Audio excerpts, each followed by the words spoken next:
today we are going to start manufacturing industries.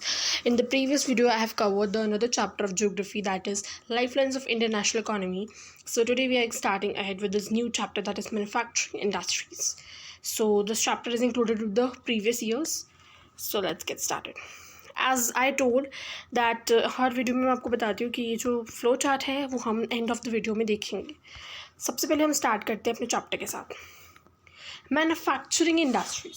So manufacturing का मतलब क्या है? What is the meaning of manufacturing? we need to study about it. So the production of goods in large quantities. When the goods are produced in large quantities by processing the raw materials into more valuable product is called manufacturing. सबसे पहले manufacturing होती है किसी चीज़ की large scale पे उसको बनाना और उसको रॉ मटेरियल से ज़्यादा वैल्यूएबल में कन्वर्ट कर देना. For example this is only assumption. Assume करिए कि कोई भी मेरे पास एक कॉटन है और मैंने कॉटन से एक बेडशीट तैयार कर दी. ठीक है, that cotton is raw material and I have made the bedsheet, that is a more valuable product. और मैंने बेडशीट्स की बहुत ज़्यादा लार्ज क्वान्टिटी में उनको बना दिया, उसको हम बोल देंगे manufacturing of bedsheets. So that is a definition for manufacturing. Okay, अब क्या है यहाँ पे? It reduces the heavy dependency of people on agriculture income by creating jobs in the secondary and tertiary sector. अब किसी इंडस्ट्री में ही manufacturing हो सकती है, वहाँ पे अब एग्रीकल्चर पे जो लोग डिपेंड है एग्रीकल्चर इनकम पे, उनके लिए ये जॉब्स सेकेंडरी और टर्शियरी सेक्टर में भी क्रिएट कर देगा, क्योंकि वहाँ पे मैन्युफैक्चरिंग के लिए स्किल्ड लेबर चाहिए होगी. That will reduce unemployment. So इसने हैवी डिपेंडेंसी एग्रीकल्चर इनकम पे कम करी है. सेकेंड है कि इसने रीजनल डिस्पैरिटीज़ कम करी हैं by establishing industries in tribal and backward areas. छोटे छोटे जो एरियाज़ होते हैं वहाँ पे इंडस्ट्री सेटअप कर इन लोगों ने रीजनल डाइवर्सिटी को, डिस्पैरिटीज़ को ख़त्म किया है, भेदभाव को ख़त्म करा है ट्राइबल और बैकवर्ड एरियाज़ में इंडस्ट्रीज़ लगाकर. The third point is industrial development help in the removal of unemployment. ये हमने फर्स्ट पॉइंट में भी डिस्कस किया था. And poverty. ठीक है, export of manufactured goods expands trade and commerce, brings in much needed foreign exchange. जब हम manufactured goods को export करवाते हैं, in the previous chapter I have told what is export. अगर आपको नहीं पता है export क्या है, so अभी तो मैं आपको बता देती हूँ, लेकिन इसकी पूरी डिटेल में समझने के लिए इसके ऊपर एक टॉपिक था बैलेंस ऑफ ट्रेड, जो कि मैंने प्रीवियस वीडियो में समझाया. आप उसको ज़रूर देखिएगा अच्छे से. अभी मैं आपको बता देती हूँ, एक्सपोर्ट वो होता है जो हम अपने बाहर, यहाँ से जो हम बना के, इंडिया से बना के किसी बाहर की कंट्री में जो हम भेज रहे हैं, that is export. Manufactured goods का एक्सपोर्ट ने ट्रेड और कमर्स को एक्सपैंड कर दिया और काफ़ी सारा फॉरेन एक्सचेंज आया, क्योंकि जब हम बाहर बेचेंगे so they will give us the money in foreign currency. So foreign exchange आ गया ना हमारे पास, so that's why it is mentioned out here. So अगर आपको मैन्युफैक्चरिंग पे आता है नोट ऑन मैन्युफैक्चरिंग या फिर डेफिनेशन ऑफ मैन्युफैक्चरिंग, तो आप लिख सकते हो. मैंने यहाँ पे लिखा है, आप स्क्रीनशॉट ले लीजिए अगर आपको चाहिए तो. वैसे ही PDF मैं आपको प्रोवाइड कर दूँगी in the description box. Free notes in my description box of my channel. Okay, how agriculture and industries are linked. ये क्वेश्चन भी काफ़ी बार पेपर में आता है. They move in hand in hand. Many industries like sugar, textile. So industries और agriculture कैसे linked है? वो हैंड इन हैंड मूव करते हैं. कैसे मूव करते हैं? काफ़ी सारे इंडस्ट्रीज जैसे कि sugar, textile etcetera agriculture products पे डिपेंड है.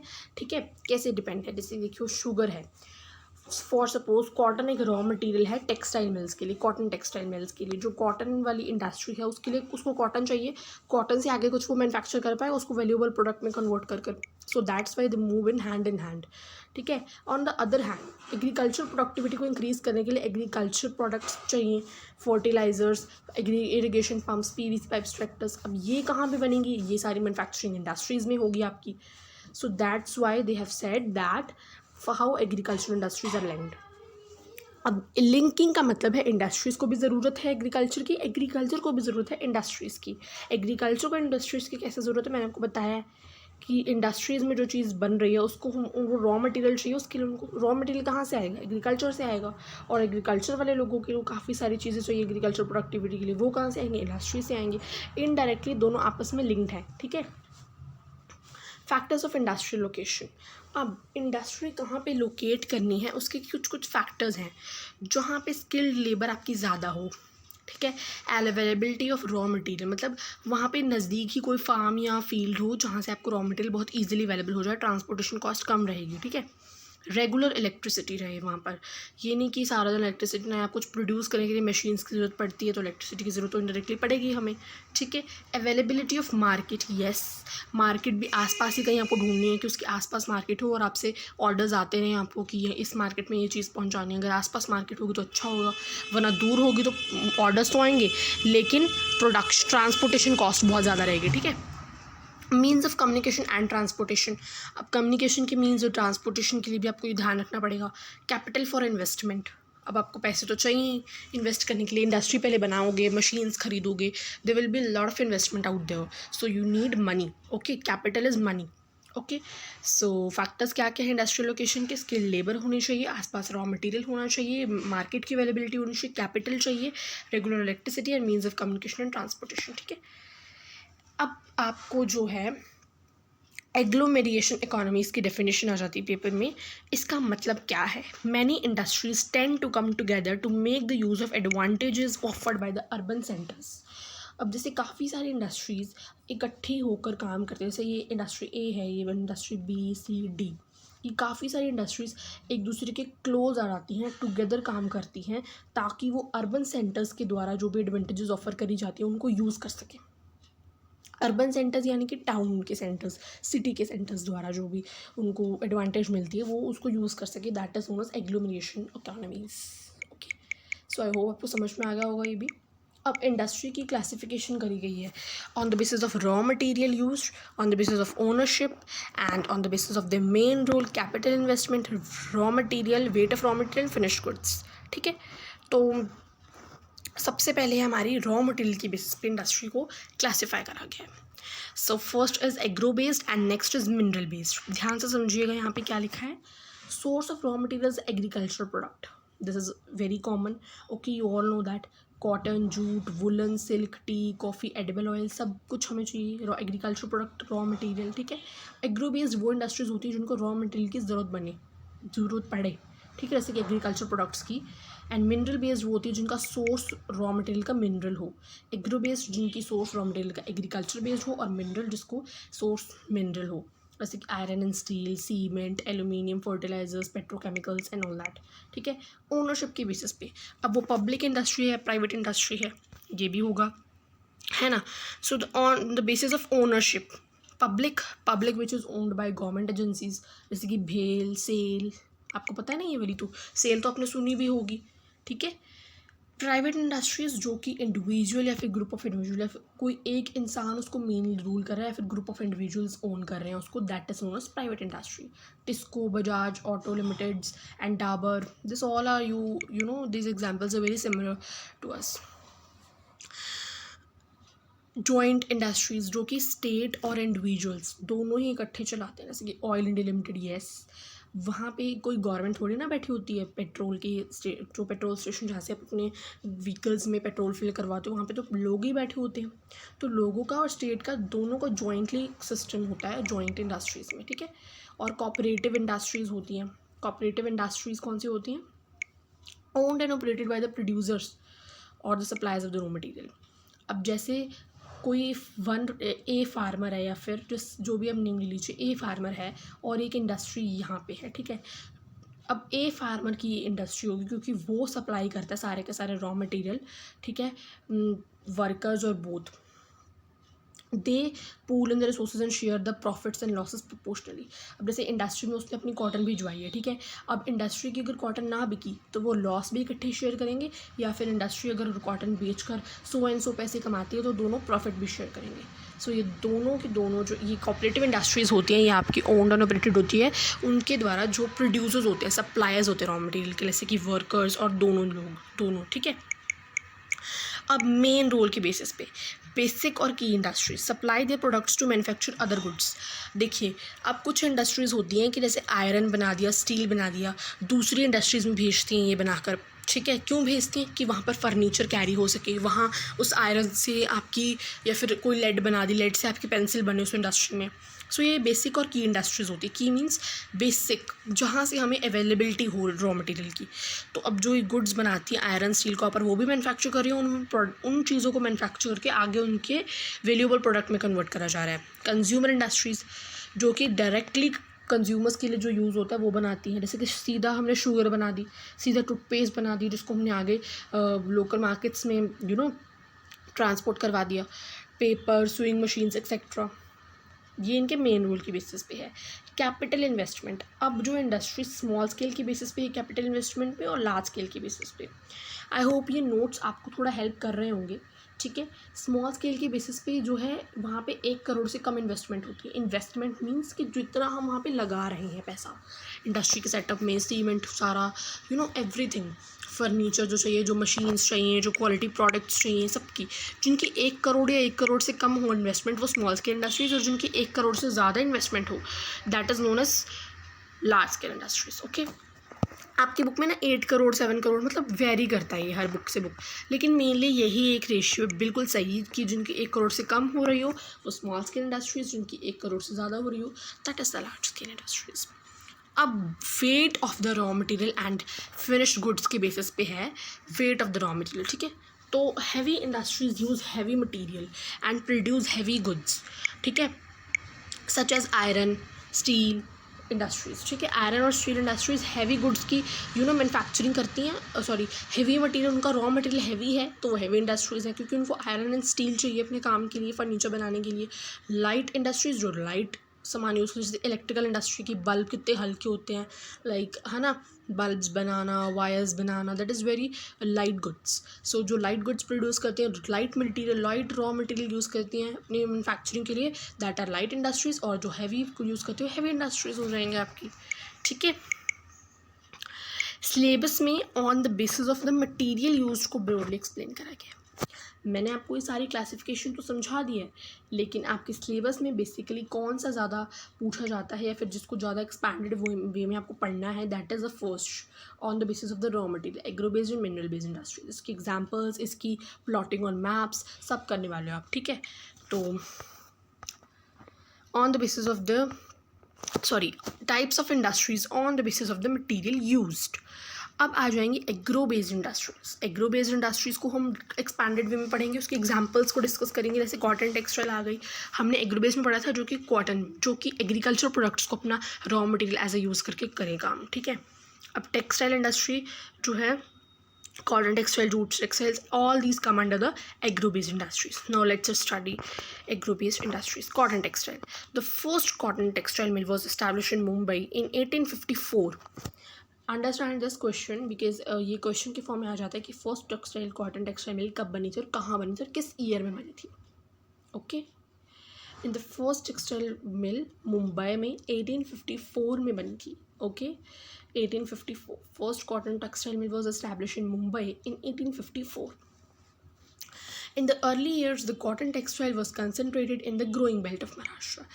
पहले तो वो बोल रहे हैं कि क्या हुआ कि जो हमारी ये इंडस्ट्री थी पहले खुद शुरुआती सालों में, ये कॉटन टेक्सटाइल इंडस्ट्री ज़्यादातर कॉटन ग्रोइंग बेल्ट्स में थी, यानी कि महाराष्ट्र जहाँ पे कॉटन बहुत ग्रो होता है, गुजरात जहाँ पे कॉटन बहुत रहता है, वहाँ पर ही ये इंडस्ट्री सेटअप हुई थी, उनके आसपास ही कहीं पे ज़्यादा कंसनट्रेटेड वहीं पे थी, ठीक है।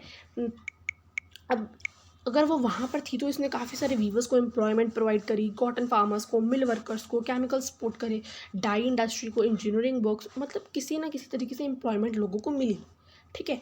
India exports yarn to Japan. अब हमारा जो यार्न है वो Japan, USA, UK, Russia, France, east European countries, Nepal, Singapore, Sri Lanka and African countries तक जो है एक्सपोर्ट होता है, ठीक है। जो हमारे यहाँ पे बना हुआ यार्न है, हमारे यहाँ पे बना हुआ धागा। ओके, सो आई होप आपको समझ में आया होगा, ठीक है। कॉटन टेक्सटाइल इंडस्ट्रीज़ ने भी काफ़ी सारे प्रॉब्लम्स या फिर चैलेंजेस फेस करे, अब हम वो डिस्कस करेंगे। उससे पहले हल्का सा रिकैप कर लेते, कॉटन टेक्सटाइल था क्या। सबसे पहले बना मुंबई में, अर्ली ईयर्स में वहीं पे था जहाँ पे ग्रोइंग बेल्ट थी। कहाँ पे थी ग्रोइंग बेल्ट आपको पूछा जा सकता है, गुजरात महाराष्ट्र वाली साइड पे थी। एम्प्लॉयमेंट प्रोवाइड करी इसने एक तो, ठीक है। ये कहाँ कहाँ हमारी कॉटन यार्न प्रोड्यूस एक्सपोर्ट होता है, USA, Japan, UK, Russia, east European countries, Nepal, Singapore, Sri Lanka, African countries, ठीक है। ये आपको हल्का सा आप ऊपर से 4-5 एग्जाम्पल्स लर्न कर लीजिए, that's enough for your questions. Okay, problems and challenges faced. This industry faced challenges in the form of outdated machinery, irregular power supply. Yes, in the starting I have told you कि एक किसी industry की location के जो factors हमने पढ़े थे, factors of industry location, तो वहाँ पे था कि हमें ऐसी जगह पे इंडस्ट्री सेटअप करनी चाहिए जहाँ पर इलेक्ट्रिसिटी का अच्छा सप्लाई हो, ठीक है। यहाँ पे इरेगुलर पावर सप्लाई था, इसकी वजह से काफ़ी सारी प्रॉब्लम्स फेस करनी पड़ी। आउटडेटेड मीन्स पुरानी मशीनरी थी, आउटडेटेड फैशन कहते हैं ना, मैं आउटडेटेड फैशन के क्लोथ्स हैं, तो सो दैट इज़ पुरानी टाइप की मशीनरी थी, ठीक है। Competition from synthetic fibres, synthetic fibre से कंपटीशन था। Due to this there is more important of cotton and 25% of the world trade in the manufacturing garments, 4% of world trade in India. Okay, synthetic fibres के साथ इसका competition बहुत ज़्यादा था, क्योंकि synthetic fibres आजकल कॉटन के क्या हम जो हेवी ड्रेसेस पहनते हैं, गाउन्स पहनते हैं, you know entire ethnic dresses पहनते हैं, सारी की सारी कॉटन की कुछ होती हैं, लेकिन most of the time they are made of synthetic fibres. So उनके साथ कंपटीशन, स्टिफ कंपटीशन फेस्ड था इसका, ठीक है। तो मैन्युफैक्चर्ड गारमेंट्स के आप वर्ल्ड ट्रेड एज देख सकते हो, कॉटन यान वर्ल्ड ट्रेड देख सकते हो इंडिया का, ठीक है। जूट टेक्सटाइल, जूट आपको पता है ना, jute is like brown colour की सैक्स, देखिए sacks are made up of jute only, so that is the jute textiles. और ये प्रॉब्लम्स चैलेंजेस फेस अच्छे से रीड कर लीजिए, स्क्रीनशॉट लेना तो अभी ले सकते हो। मैं आपको वंस अगेन कह देती हूँ कि आपको मैंने डिस्क्रिप्शन बॉक्स में लिंक पेस्ट कर दिया है, फ्री नोट्स अवेलेबल हैं, आप वहाँ से जाके रीड कर सकते हो, ठीक है। अगर आपको बनाने हैं नोट्स तो आप इसको प्रिंट करवा लीजिए, this is very helpful. Jute textiles. India is the largest producer of raw jute and stands at second place as an exporter of Terre Blanca. So what are they saying कि India सबसे बड़ा producer है कच्ची jute, raw jute का, और दूसरे number पे आता है Bangladesh is the first exporter, और हम बांग्लादेश सबसे पहला एक्सपोर्टर है जो कि बाहर एक्सपोर्ट करवाता है जूट, और इंडिया सेकेंड नंबर पे आता है। Very good achievement. Most of the mills, हमारे इंडिया में जूट की मिल्स जो हैं ज़्यादातर वो वेस्ट बंगाल में हैं, along the banks of Hooghly river in the narrow belt as jute produced in proximity. वहाँ पर क्यों है, आपको रीज़न पूछा जा सकता है कि most of the mills are located in West Bengal. Why? Because वहाँ पे जूट बहुत ज़्यादा प्रॉक्सिमिटी में प्रोड्यूस कर सकते हैं। क्यों कर सकते हैं? क्योंकि वहाँ पे इनएक्सपेंसिव ट्रांसपोर्ट है, बिल्कुल आसपास ही हैं ट्रांसपोर्टेशन की जगहें, सो इनएक्सपेंसिव है। अबंडेंट वाटर है, वाटर चाहिए होगा इसकी प्रोडक्शन के लिए शायद, तो अबंडेंट वाटर प्रोवाइडेड है, लेक्स रिवर्स होंगे आसपास कहीं पे, चीप लेबर मिल जाती है। Kolkata city provides further support banking, insurance and port facilities, ठीक है। ये क्वेश्चंस किसी भी फॉर्म में आ सकते हैं, तो मैंने यहाँ पे लिखा है, आप देख के पढ़ोगे तो आपको एक बार में समझ आ जाएगा, ठीक है। कहाँ पे ज़्यादा लोकेटेड है? वेस्ट बंगाल में, along the banks of Hooghly river. Cotton आपकी हमने पढ़ी है, वो कहाँ पे लोकेटेड है? ग्रोइंग बेल्ट महाराष्ट्र और गुजरात में। ये पुराना डाटा है इन द अर्ली ईयर्स का। आज का हमें डाटा सिर्फ ये बताया गया, सिर्फ एक्सपोर्ट का डाटा बताया गया कि वो कहाँ पे एक्सपोर्ट होती है, जापान यूएसए वगैरह बाहर एक्सपोर्ट होती है, ठीक है। जो बांग्लादेश है वो सेकेंड एक्सपोर्टर है, और हम सेकंड प्लेस पे हैं, सेकंड पोजीशन पे हैं, बांग्लादेश फर्स्ट पोजीशन पे है। और ये वेस्ट बंगाल में along the banks of Hooghly river होता है, क्योंकि वहाँ पे inexpensive transport, abundant water, cheap labour, और बैंकिंग फैसिलिटी, इंश्योरेंस फैसिलिटी, सारी पोर्ट फैसिलिटीज़। पोर्ट समझते हैं ना, सी पोर्ट से भी काफ़ी ज़्यादा ट्रेड होता है, हमने पढ़ा था 68% ऑफ द वॉल्यूम ट्रेड होता है लाइफ लाइन्स वाले चैप्टर में, जो मैंने पढ़ा चुके हैं अपने चैनल पर, वो देखो जाके जल्दी से वीडियो, अगर नहीं देखी तो, ठीक है।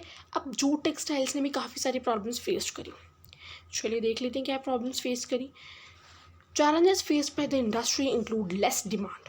जूट की काफ़ी कम डिमांड है, क्योंकि इसकी एक्सपोर्टें ज़्यादा हो रही है, एक्सपोर्ट में ज़्यादा डिमांड है, बाहर इसकी ज़्यादा डिमांड है, लेकिन यहाँ पे इसकी काफ़ी कम डिमांड है।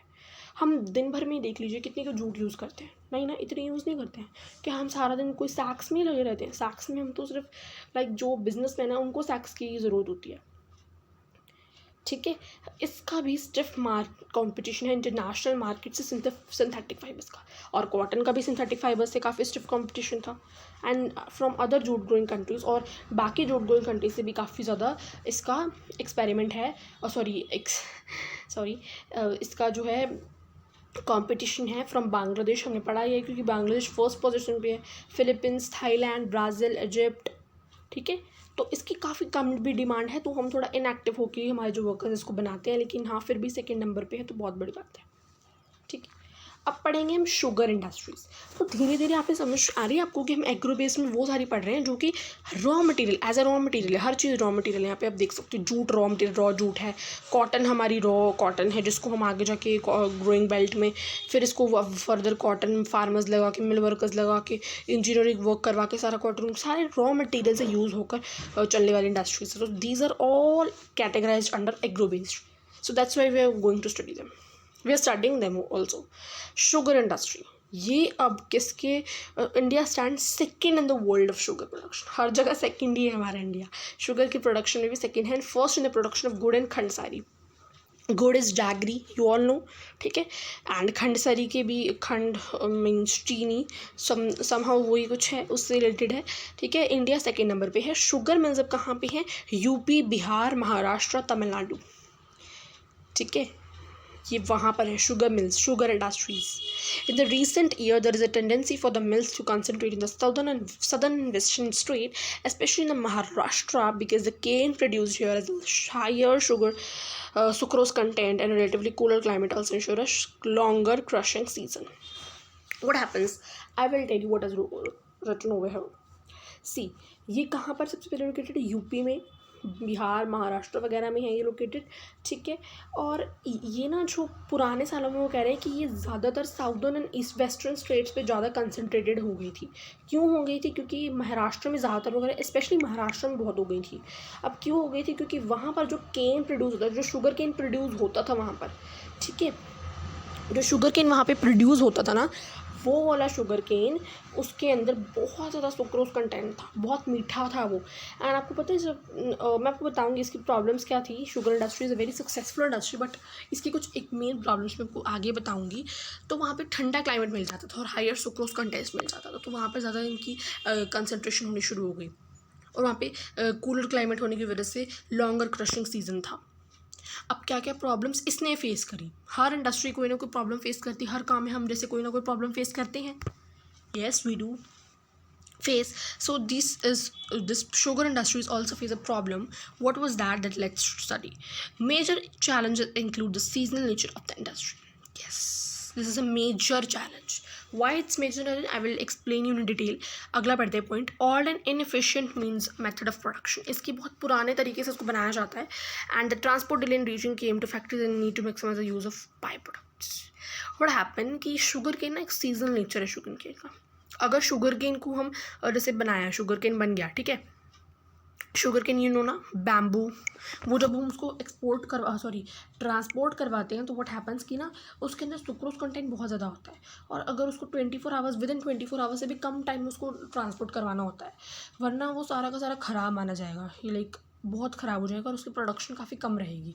अगर आप फ्रेशली शुगर केन का कुछ बनाने के जाओगे तो बहुत अच्छी प्रोडक्शन मिलेगी आपको। तो सीजन नेचर होने की वजह से और पुराने तरीक़ों से बनता है, और transport delay reaching came to factories in the need to maximum the use of by products, ठीक है। ये प्रॉब्लम्स मेन थी कि शुगर केन को जब हम बैम्बू को करते हैं ना ट्रांसपोर्ट, तो उसको टाइम बहुत लगता है, विद इन 24 आवर्स को करना पड़ता है, क्योंकि वो ख़राब हो जाता है, फिर उससे कोई प्रोडक्शन ज़्यादा खास बनती नहीं, यील्ड इतनी कर नहीं सकते आप उसमें से production. Next is your mineral based industries. हमने पढ़ा था शुरुआत में कि एक एग्रो है, एक मिनरल है, एग्रो एग्रीकल्चर है, और मिनरल्स को अपना raw material as a source use करती है। अब मिनरल्स में पढ़ी थी आयरन स्टील इंडस्ट्री, अब हम इसको पढ़ लेते हैं, ठीक है। फिर देन इसके प्रॉब्लम्स एंड एल्यूमिनियम स्मेल्टिंग, ये बहुत ईजी है, केमिकल, बस हमारा चैप्टर कंप्लीट हो जाएगा थोड़ी देर में। Iron and steel industry, iron and steel industry is the basic industry as all the other industries, heavy, medium, light, depend on it for the machinery। ये बहुत ही ज़्यादा बेसिक इंडस्ट्री है, और हमने बेसिक इंडस्ट्री को किस टर्मिनोलॉजी के अंदर डाला था, कौन सी थी, बेसिक और की इंडस्ट्रीज़ के अंदर। तो ये बेसिक इंडस्ट्री आपकी, ठीक है, आयरन एंड स्टील। क्यों, क्योंकि देख लीजिए बेटा, हर जगह पर कोई ना कोई, आप किसी भी इंडस्ट्री में चले जाइए, किसी भी फैक्ट्रीज़ में चले जाइए, वहाँ पर मशीन्स की ज़रूरत है, और मशीन्स किसकी बनती हैं, चाहे हैवी हो, चाहे वो हैवी मशीनरी यूज़ करते हो, चाहे वो लाइट, चाहे वो मीडियम, सभी आयरन और स्टील पे तो डिपेंडेड है ना अपनी मशीनरी के लिए। Production and consumption of steel is often regarded as a index of country's development. Important point to be noted कि जो प्रोडक्शन और स्टील की कंजम्पशन हमारी पूरी दुनिया में जो होती है, वो हमारे कंट्री डेवलपमेंट को रिगार्ड करती है, index of country development. India फिर से सेकंड है हर जगह पे, India remains second the world crude steel producer. Crude, remember the word crude.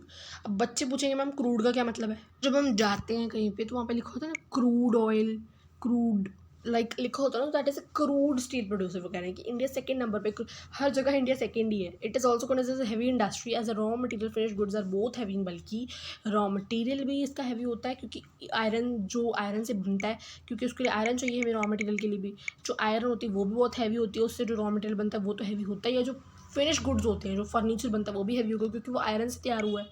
इसलिए this is considered as a heavy industry. और ये कौन सी इंडस्ट्री होती है? Public sector industry. हमने ओनरशिप के बेसिस पे पढ़ा था ना कि पब्लिक प्राइवेट जॉइंट सेक्टर और वो पब्लिक प्राइवेट जॉइंट कोऑपरेटिव, सो ये एक पब्लिक एंड सेक्टर इंडस्ट्रीज है, ठीक है। आयरन स्टील इंडस्ट्री एक बेसिक इंडस्ट्री सभी के लिए, क्योंकि वो मशीनरी पे डिपेंड करती है सारी इंडस्ट्रीज इस पे। एंड इसकी प्रोडक्शन कंजम्पशन, स्टील की प्रोडक्शन बेसिकली स्टील की, नॉट आयरन, स्टील की पर्टिकुलरली जो है इंडेक्स ऑफ कंट्री डेवलपमेंट है। इंडिया सेकंड नंबर पे है world crude producer, steel producer पे। Okay, next is the question CBSE 2019 and 2015 का क्वेश्चन है, that is Chota Nagpur has a maximum concentration of iron steel industries. अब जो छोटा नागपुर है ना आपका, वहाँ पे पूछा जाता है क्योंकि वहाँ पर ही ज़्यादा कंसंट्रेटेड है। अब आपने नोटिस करें कि हर जगह जब हम पढ़ रहे हैं कहीं ना कहीं वो स्पेसिफिक इंडस्ट्रीज कहीं ना कहीं ज़्यादा कंसंट्रेटेड है। हमने शुगर पढ़ा, वो महाराष्ट्र में ज़्यादा कंसंट्रेटेड थी। हमने फिर उससे पहले पढ़ा था जूट टेक्सटाइल्स, जूट टेक्सटाइल्स भी ज़्यादातर first West Bengal along the Hooghly river में थी। कॉटन का पढ़ा, कॉटन में भी शायद हमने कुछ पढ़ा था, growing belt of Maharashtra Gujarat. तो महाराष्ट्र 2 बार रिपीट हो चुका है। तो जो है छोटा नागपुर में वो कह रहे हैं कि आयरन और स्टील की जो है कम ज़्यादा कंसंट्रेशन है। क्यों है? क्योंकि वहाँ पे आयरन सस्ता मिलता होगा, हाई ग्रेड का रॉ मटेरियल इन प्रॉक्सिमिटी मिल जाता है, और पिछले में भी देखा शुगर मिल जाता है इन प्रॉक्सिमिटी में। चीप लेबर प्रोवाइडेड होती है। चीप लेबर, बच्चा अगर आप चैप्टर नहीं पढ़ के जाते हो तो आपको अगर प्रॉब्लम्स और चैलेंजेस आते हैं तो आप चीप लेबर लिख कर ही आना, क्योंकि वो हर एक के अंदर आ रहा है। अब ट्रांसपोर्टेशन कॉस्ट भी लो हो सकती है शायद, ठीक है। लो, मेनली ये 3 पॉइंट्स थे। ज़्यादातर पब्लिक सेक्टर इंडस्ट्रीज़, अब ये जो सारा इसका काम होता है ना सेल के थ्रू होता है, steel authority of India limited, this is a public sector undertaking. मैंने आपको बताया ना कि ये पब्लिक ओनरशिप पब्लिक की है इसकी, तो आ गया ना कि पब्लिक सेक्टर अंडरटेकिंग्स हैं सेल की। इसकी हमने एक्सपैंडेड फॉर्म पढ़ी है अभी steel authority of India limited, don't forget. और इसकी हायर कंसंट्रेशन कहाँ पर है? छोटा नागपुर प्लेट्यू। और वहाँ पे क्यों है? क्योंकि वहाँ पे लो कॉस्ट ऑफ आयरन और मिल जाता है, ठीक है। आयरन बनाने के लिए आयरन और की ज़रूरत होती होगी, स्टील बनाने के लिए ज़रूरत होती होगी कहीं पे, तो मतलब वहाँ पे लो कॉस्ट में मिल जाता है और हाई ग्रेड का रॉ मटेरियल मिल जाता है, अच्छी क्वालिटी का, और हाई स्केल में मिल जाता होगा, प्रॉक्सिमिटी में मिलता है, चीप लेबर है। अभी इसमें भी कोई ना कोई प्रॉब्लम्स और चैलेंजेस फेस करे। India is not able to perform to its full potential due to, पहले ये बता रहे हैं कि इंडिया सेकंड है वर्ल्ड क्रूड स्टील प्रोड्यूसर में। अब वो कह रहे हैं कि इंडिया फुल पोटेंशियल तक अपने जो दे सकता है, इंडिया बेस्ट दे सकता है, उतना दे नहीं पा रहा है। क्यों नहीं दे पा रहा है? क्योंकि हाई कॉस्ट है। This is a main problem with the iron steel industry, this is the major problem कि high cost and limited availability cooking coal. Cooking coal की काफ़ी लिमिटेड अवेलेबिलिटी होती है इसकी वजह से भी, क्योंकि कुकिंग कोल ज़रूरत आती है उसकी भी बनवाने के लिए आयरन या स्टील को। तो और एनर्जी का इरेगुलर सप्लाई है, लेबर की लोअर प्रोडक्टिविटी है, स्किल्ड लेबर नहीं मिलता जल्दी, ठीक है। पुअर इंफ्रास्ट्रक्चर है। मेन पॉइंट तो ये कि हाई कॉस्ट बहुत ज़्यादा और लिमिटेड अवेलेबिलिटी कुकिंग कोल की। यहाँ पे कोकिंग आएगा, कुकिंग कोल नहीं है, ठीक है। COAKING, okay. अब हम पढ़ेंगे एल्यूमिनियम स्मेल्टिंग। अच्छे से इसको रीडिंग कर लीजिए, प्रॉब्लम्स और चैलेंजेस को अगर आपको दोबारा देखना है तो, ठीक है। चलिए स्टार्ट करते हैं एल्यूमिनियम स्मेल्टिंग। एल्यूमिनियम स्मेल्टिंग भी आपका जो है मिनरल बेस्ड इंडस्ट्रीज़ के अंदर आता है, क्योंकि as a raw material as a source aluminium को भी यूज़ करा जाता है। ये second most important metallurgical industry India में। फर्स्ट पे कौन है? आयरन स्टील, क्योंकि वो सबके लिए ही यूज़फुल है। कोई सी भी इंडस्ट्री, हैवी मीडियम लाइट, सब उस पर डिपेंडेंट है अपनी मशीनरी के लिए। सो ये भी second most important metallurgical industry India की। एल्यूमिनियम लाइट है, कोरोजन से रेजिस्टेंट है। देखो आजकल ना लोग वुड का कोई काम नहीं करवाते अपने घर पे। एल्यूमिनियम की कपबोर्ड्स होती हैं, एल्यूमिनियम के गेट्स होते हैं। वाई? बिकॉज करोजन, वुड को बहुत जल्दी, वुड ना बारिश के मौसम में देखा होगा वुड बहुत फूल सा जाता है, and that is due to ये रेजिस्टेंट टू कोरोजन होता है, ये इसको कोरोजन जल्दी नहीं लग होता है। गुड कंडक्टर होता है हीट का, ठीक है। मेलिएबल होता है, that is a main thing. Malleable, ductile, अपने सारा पढ़ा है। मेलिएबल क्या था? डक्टाइल थिन वायर्स में कर देना और मेलिएबल शीट्स में कर देना। तो शीट्स में मेलिएबल होता है ये and become strong when mix with other metals. और जब इसको ये जब किसी और मेटल के साथ जोड़ा जाए और तो फिर और भी ज़्यादा स्ट्रॉन्ग हो जाता है। अगर ज़्यादा स्ट्रॉन्ग हो तो इसकी लाइफ भी ज़्यादा होगी। So that's why it is preferred more over iron steel. But ये second most important metallurgical industry है इंडिया की। और ये अब कहाँ कहाँ यूज़ होता है? एयरक्राफ्ट यानी कि जो आपकी समहाउ एयर लाइंस में जो आपके एयरप्लेन्स यूज़ होते हैं उनको कुछ मटेरियल के लिए होता होगा। यूटेंसिल्स एल्यूमिनियम के आजकल आते हैं, होते ही हैं वैसे तो, wires, okay. Aluminium smelting plants अब कहाँ कहाँ पर हैं? Odisha, West Bengal, Chhattisgarh, Maharashtra, UP, Kerala, Tamil Nadu. तमिलनाडु से सेम ओवर है और यूपी भी सेम है, आपने पढ़ा। महाराष्ट्र भी हर जगह आ रहा है। West Bengal, Odisha, Chhattisgarh are the new ones and Kerala also. So basically बहुत ईजी चैप्टर है, ठीक है। अब एल्यूमिनियम स्मेल्टिंग भी समझ में आ गया होगा आप लोगों को। नेक्स्ट इज़ एल्यूमिनियम स्मेल्टिंग, थोड़ा सा रिविजन कर लीजिएगा कि लाइट रेजिस्टेंट है, कहाँ कहाँ यूज़ होता है, कहाँ कहाँ मैनुफैक्चर होता है, कहाँ कहाँ इसकी आयरन स्मेल्टिंग प्लांट्स हैं। आपको पूछा जा सकता है, नहीं मैंने 4 iron smelting plants in India, UP, Kerala, सारा लिख सकते हो ना, मैंने आपको प्रोवाइड कर दिया। केमिकल इंडस्ट्रीज़, अब chemical industries, India produces inorganic and organic chemicals. ये 2017 का क्वेश्चन है, आ चुका है ये। यानी कि आपको ऐसे नहीं आएगा कि केमिकल, आपको इस तरीके से पूछ सकते हैं, डिवर्सिफाई द केमिकल इंडस्ट्रीज, मतलब उसको एक्सप्लेन करिए, ब्रीफली एक्सप्लेन करिए। सो आप 2-3 मार्क्स में आ सकते हैं कुछ, तो आप लिख सकते हैं इतना। तो इंडिया ऑर्गेनिक केमिकल्स को भी प्रोड्यूस करते हैं, इनऑर्गेनिक को। Once again I am telling you, चाहे 2 नंबर का क्वेश्चन हो, चाहे 3 नंबर का, चाहे 5 का हो, तो आप पॉइंट्स में ही लिख कर आना। Points will give you marks but relevant content, कुछ भी लिख कर आओगे पॉइंट्स में, that will not be considered. So make sure that you should write your paper in points, SSTs especially, okay? So now the next point is the chemical industry in India is fast growing and diversified. जो आज हमारी chemical industry वो बहुत fast growing है, क्योंकि दिन भर हम सारे केमिकल्स का ही कुछ ना कुछ जो केमिकल्स हर चीज़ में, तो केमिकल की फास्ट ग्रोइंग है। आप ऐसे याद कर सकते हो उसको, डिवर्सिफाइंग है। Chemical industry is its own largest consumer. भाई क्यों? क्योंकि देखो केमिकल इंडस्ट्री जहाँ पे केमिकल बनता है ना, वो भी खुद ही उसको खुद का ही वो बहुत कंज्यूमर, लार्जेस्ट कंज्यूमर। कैसे? बेसिक जो केमिकल्स होते हैं वो दूसरे केमिकल्स की प्रोसेसिंग, जैसे देखिए लाइन को पढ़ लेती हूँ पहले मैं। Basic chemicals undergo processing to further produce other chemicals which are used for the industrial application, agriculture and directly for the consumer market. ये खुद का ही बहुत बड़ा, जैसे हमने नॉर्मल सा केमिकल प्रोड्यूस करा, वो किसी और केमिकल के बनाने में भी यूज़ हो रहा है, तो खुद का कंज्यूम कर लिया ना, इंडस्ट्री ने अपना प्रोड्यूस केमिकल को कंज्यूम कर लिया। सो इन केमिकल इंडस्ट्री ना खुद की बहुत बड़ी लार्जेस्ट कंज्यूमर्स होती हैं। Next comes your fertiliser industries. Fertilizer industries is centered around the production. Fertilizer industry is centered around the production of nitrogenous fertilizers. अब ये वहाँ पर सेंटर्ड होती है, वहाँ पे कंसनट्रेट होती है जहाँ पे नाइट्रोजनस फर्टिलाइजर्स की, फॉस्फेटिक फर्टिलाइजर्स की, अमोनियम फॉस्फेट की, मेनली यूरिया की, सबकी प्रोडक्शन हो रही होती है, ठीक है। Potash is entirely imported as a country. It does not have any reserve of commercially usable potash or potassium compound in any form. Potash हम, अब देखिए फर्टिलाइज़र इंडस्ट्री के लिए हम पोटैश इंपोर्ट करवाते हैं, बाहर से मंगवाते हैं, क्योंकि यहाँ पर जो है इतना कमर्शियली यूजेबल पोटैश का रिजर्व नहीं है।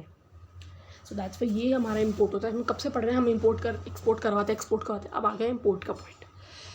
और ये कहाँ पे होती है सेंटर्ड? जहाँ पे प्रोडक्शन होती है नाइट्रोजनस फर्टिलाइजर्स की, mainly urea, phosphatic fertilisers, nitrogenous fertilisers, ammonium phosphate, okay. After the green revolution the industries expanded. Yes, ये बिल्कुल अच्छा फैक्ट लिखा गया है। ग्रीन रेवोल्यूशन आप सबको पता है, आपने पढ़ी अपने साइंस में। सो उसके बाद इंडस्ट्रीज एक्सपैंड होना शुरू कर गई।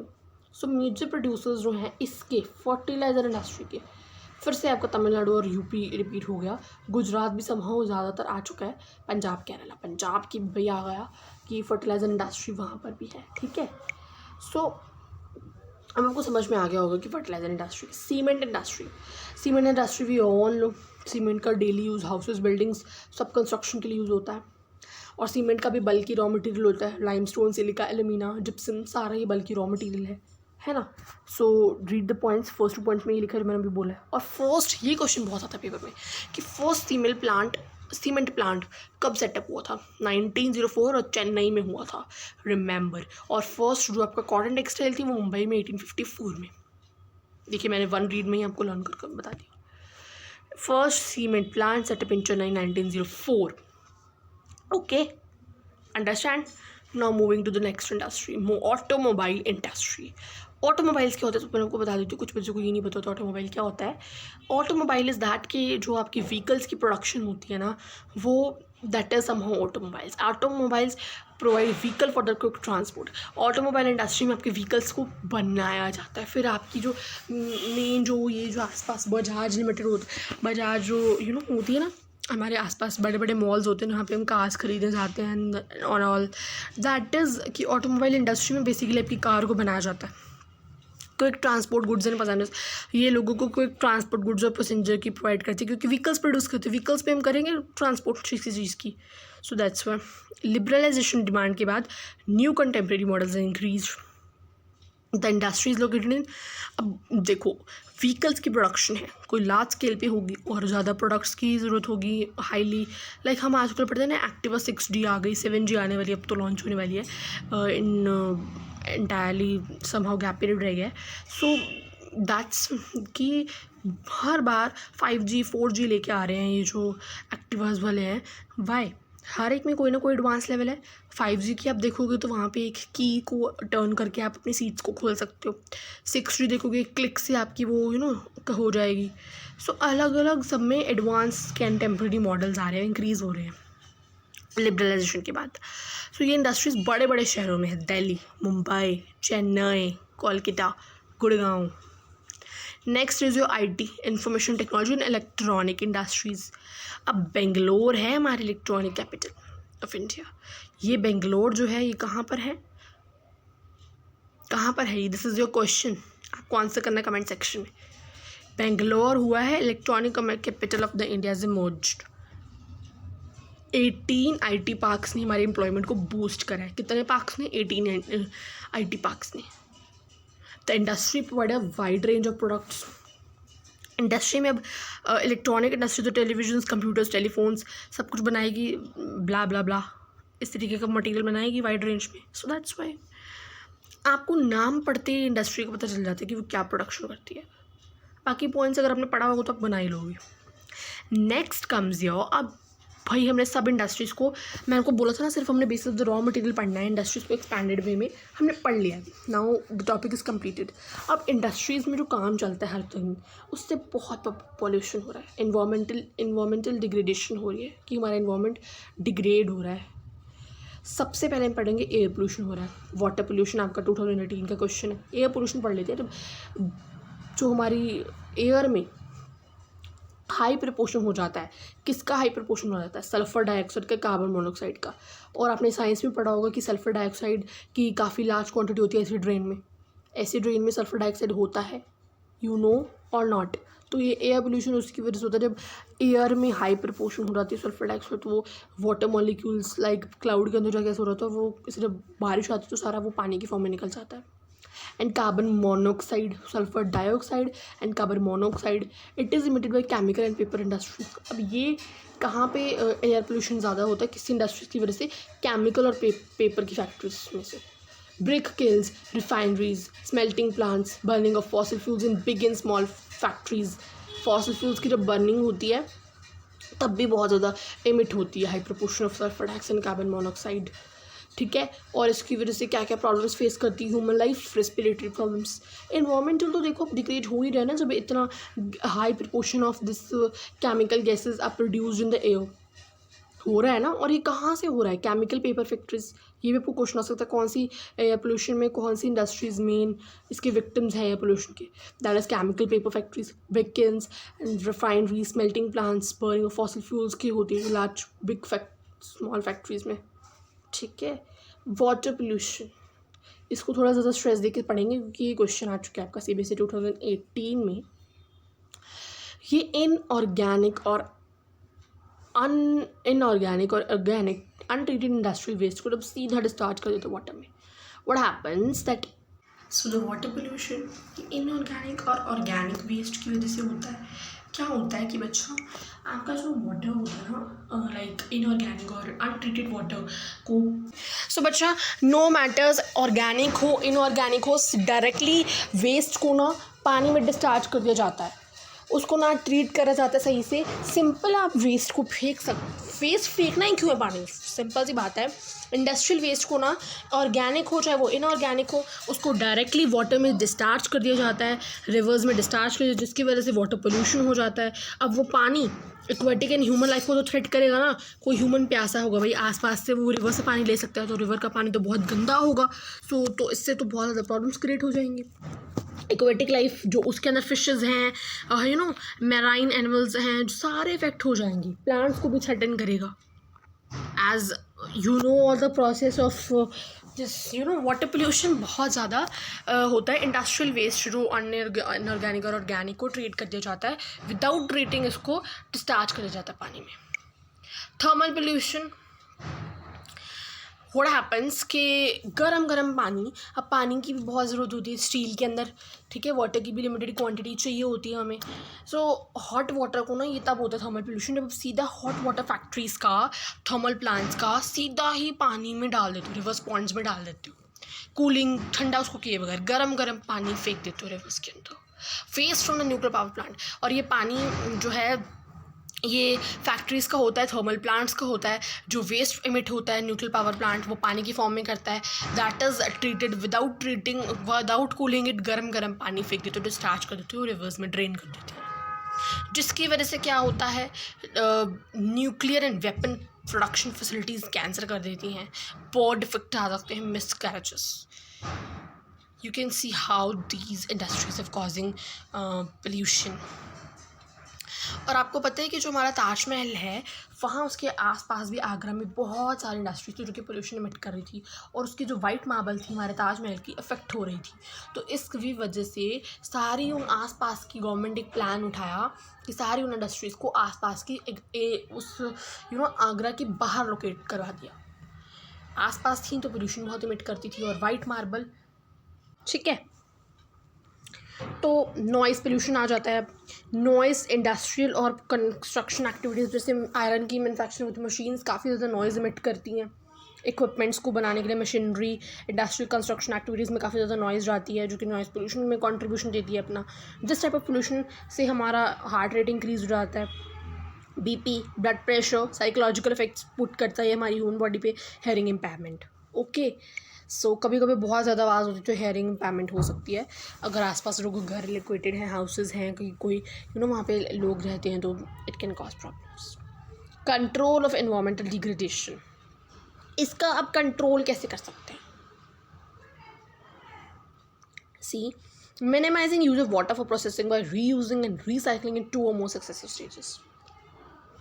वाटर का इस्तेमाल कम करिए या फिर उसको रीयूज़ करिए, उसको रीसाइकिल करिए 2 या 2 से ज़्यादा सक्सेसिव स्टेजेस में। रेन वाटर हार्वेस्टिंग, हमने बहुत छोटी क्लास से पढ़ते हैं what is rain water harvesting बच्चा। Rain water harvesting is somehow that कि जब बारिश पड़ती है तो उस पानी को जाने मत दिया करो, एसिड रेन वाला पानी मत कलेक्ट करा करो। लेकिन नॉर्मल जो आपकी स्टार्टिंग की जो बारिश होती है ना, वो एसिड रेन वाली बारिश ही आती है मोस्टली, स्टार्टिंग जब आपकी होती है रेनी सीजन की।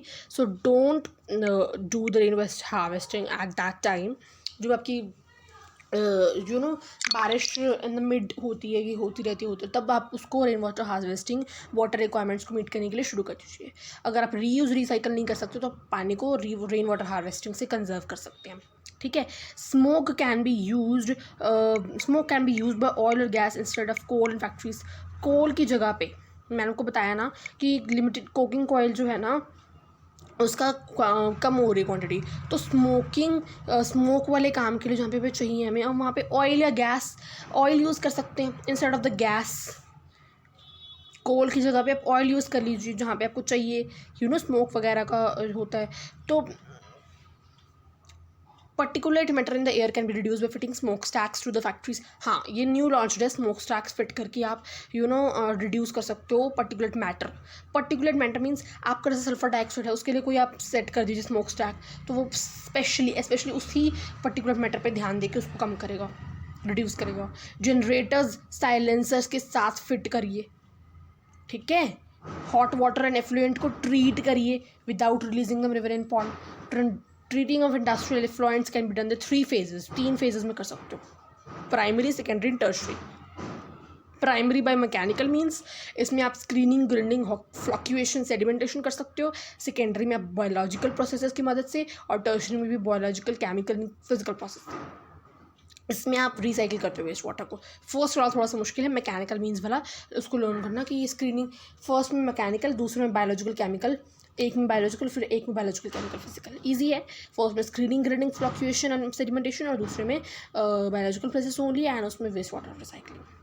अब NTPC ने कुछ टिप्स लिए हैं। What is NTPC? ऑर्गेनाइजेशन। आजकल कितनी ऑर्गेनाइजेशंस आ गए, जैसे इंटरनेशनल अर्थ समिट हुआ था, ग्लोबल लेवल पे कम करने के लिए, CFC को रिड्यूस करने के लिए, क्लोरोफ्लोरोकार्बन्स के इमिशन, मतलब बहुत सारी ऑर्गेनाइजेशन सेटअप हो चुकी है। NTPC भी उनमें से एक है, और उन्होंने ये स्टेप लिया था कि वो ग्रीन बेल्ट्स प्रोवाइड करेंगे इकोलॉजिकल बैलेंस को नर्चर करने के लिए। ठीक है, ग्रीन बेल्ट्स इकोलॉजिकल बैलेंस को प्रमोट नर्चर करने के लिए। वेस्ट जो जनरेट होता है, ऐश यूटिलाइजेशन, ऐश का इस्तेमाल करते हैं हम बहुत ज़्यादा फर्टिलाइज इंडस्ट्रीज़ में, उसको कम करना है। इकोलॉजिकल मॉनिटरिंग करेगा, बेसिकली इकोलॉजिकल बैलेंसेस के लिए होता था, तो इकोलॉजिकल मॉनिटरिंग होगी। Reviews in online database for all its power station, reviews रहेंगे काफ़ी सारी इंडस्ट्रीज़ के लिए। ऑनलाइन डाटाबेस मैनेजमेंट रहेगा। एनवायरमेंटल पोल्यूशन को रिड्यूस करेंगे through ash pond management, ash water recycling and liquid waste management. Now the video gonna be ending with the important PYQs, and जो PYQs मैंने यहाँ पे मेंशन करे हैं, अगर वो आपको देखिए PYQs मैंने आपको बताया था ना कि छोटा नागपुर प्लेट्यू का क्वेश्चन आपको 2019 में आया था, ये इस तरीके से आएगा। Explain the reasons for the construction of iron steel in around छोटा नागपुर रीजन। ये मैंने करवा दिया है, PDF अवेलेबल करवा दूंगी डिस्क्रिप्शन में, वहाँ से दोबारा ओपन करके देख लीजिएगा क्वेश्चन को। एक बार रिपीट करा देती हूँ, क्यों था याद करिए, अच्छे से याद करिए क्या था हमारा रीज़न उसके अंदर छोटा नागपुर रीजन का, क्योंकि वहाँ पर जो प्रॉक्सिमिटी में अवेलेबल था, है ना, हमने लर्न करा था, हाई ग्रेड रॉ मटेरियल था, लो कॉस्ट ऑफ आयरन और था, चीप लेबर थी प्रोवाइडेड। ठीक है, अब नेक्स्ट है आपका PYQ, how has ever increasing industries in made worst position of exerting pressure on the exerting fresh water sources. ये मैंने आपको बताया अभी सारा, हमने पोल्यूशन के अंदर डिस्कस करा ना, डिफरेंट टाइप्स ऑफ पोल्यूशन होते हैं। Why is economic strength of a country measured by the development of manufacturing industries. हमने पढ़ा था कि इंडेक्स है स्टील, क्रूड स्टील की प्रोडक्शन, तो वही क्वेश्चन आगे स्क्रीन के एग्जाम्पल्स। इसको वास्ट वे में आप समझना है, ये सारे क्वेश्चन मैंने मेंशन करे कौन कौन सी ईयर के हैं, आप इसको गूगल कर लीजिए। Now the how maximum retail price printed on the packets beneficial for you. I think these, ये क्वेश्चन आपके इस चैप्टर का क्या है, ओके समहाउ कर लेते चलिए। यस, तो कैसे हुआ भाई, मैक्सिमम रिटेल प्राइस है क्या, पहले तो मुझे बताइए। MRP, ओके, MRP जो पैकेट्स पे प्रिंटेड होता है आपके लिए कैसे बेनिफिशियल है। आपको पता है the maximum retail price printed on the packets gives information to the consumer that about the contents of the packages और the market price of the product, आपको एक आइडिया से मिल जाता है। The consumer should not be exploited by the sellers with the wrong pricing of goods. MRP आप कहते हो कि जैसे MRP 10 है, आपको कोई दुकानदार या फिर शॉपकीपर आपको 20 रुपीज़ का लगा रहा है, तो आपको कि नहीं जी, हमें MRP से अवेयर हो गए कि उसका रियल अमाउंट इतना है, और आपको सेलर्स कितना का बेच रहे हैं, रॉन्ग प्राइसेस कम हो जाती है, एक्सप्लॉइट हो जाती है। Consumers are paying a price for the goods that they are buying, they should be charge the right price for the right quantity of goods that they have paid for. ये भी आपको point समझ में आ गया एक ही read में। It restricts the seller from gaining profits by charging extra price. ये पॉइंट समहाउ फर्स्ट से रिलेट करता है कि आपसे वो अपने प्रॉफिट नहीं कमा सकता, क्योंकि उस पर एक MRP दी होती है, आपको पता है। और the fourth point is, okay थोड़ी थी 3 पॉइंट्स थे, ओके ठीक है, एक पॉइंट मैं आपको ऐड कर देती हूँ चलो, कि आपको पता है वो MRP मैक्सिमम रिटेल प्राइस है, आपको थोड़ा बार्गेन करके उसको नॉर्मल प्राइस से क्लिक, वो मैक्सिमम आपको पता है कि वो मैक्सिमम प्राइस आपको दिया गया है, आपको बार्गेनिंग करनी है। I am telling you to bargaining, okay. Analyse the chemical role of chemical industries in the Indian economy. हमने केमिकल इंडस्ट्रीज़ को पढ़ा है, वो खुद का ही लार्जेस्ट कंज्यूमर है, पढ़ा था ना हमने सारा, ये वही क्वेश्चंस हैं, आप इसको गूगल कर लीजिएगा अगर आपको थोड़ा सा एनालाइज वे में चाहिए तो, ठीक है। Show the 2 ways in which industrial pollution degrades the environment. Industrial pollution कैसे एनवायरनमेंट को डिग्रेड करता है, ये भी हमने पढ़ा है अभी। So this 3 measures to control environmental degradation, ये भी हमने जस्ट अभी पढ़े हैं बच्चा, ये देखिए आपके जो हमने पढ़े points, control of environmental degradation. Reuse करिए सक्सेसिव जनरेशन्स में, हार्वेस्टिंग, रेन वाटर हार्वेस्टिंग, और कोल ऑयल यूज़ करिए instead of coals. Particulate matter smoke stacks fit कर दीजिए फैक्ट्रीज़ में, जनरेटर्स को सैलेंसर से फिट कर दीजिए सॉरी, पता नहीं फिल है कि फिट है यहाँ पे। हॉट वाटर एंड एफ्लुएंस को ट्रीट करिए पॉन्ड में रिलीज़ करने से पहले, प्राइमरी ट्रीटमेंट कर सकते हैं, secondary treatment, we all have read this, ठीक है। वाई एज चोकन आपको मैक्सिमम कंसनट्रेशन, ये रिपीटेड क्वेश्चन है। एनालाइज द रीजंस, आपको मैंने 4 या 3 रीजंस प्रोवाइड करें, आप लिख सकते हो।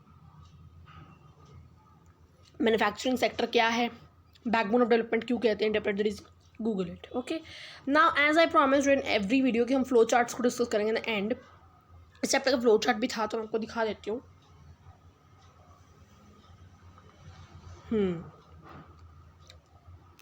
सी manufacturing how industries and agricultural link, ये क्वेश्चन हमने कवर कर लिया। फैक्टर्स ऑफ इंडस्ट्रियल लोकेशन हमने पढ़ा है। एग्लोमेरेशन इकोनॉमीज़ क्या थी बच्चा, जो 2 से ज़्यादा सारी जो इंडस्ट्रीज़ हैं आपस में आ जाती ताकि अर्बन के द्वारा जो भी उनको बेनिफिट्स प्रोवाइडेड होते हैं उनको गेन करने के लिए, पता है ना, मैंने पढ़ाया है अभी रॉ मटेरियल यूज़ के बेसिस पे, agro based industries, mineral based industries, ownership के बेसिस पे, public sector, private sector, joint sector venture and the cooperative sector, ये सब कुछ पढ़ चुके हैं हम, ठीक है। मेन रोल के बेसिस पे बेसिक और की इंडस्ट्रीज़, कंज्यूमर इंडस्ट्रीज़ पढ़ चुके हैं। कैपिटल इन्वेस्टमेंट के बेसिस पे स्मॉल स्केल, लार्ज स्केल की 1 करोड़ से ज़्यादा कम होगी तो स्मॉल, 1 करोड़ से ज़्यादा तो लार्ज, ठीक है। Next is your on the basis of bulk and economy. Before that, if you have not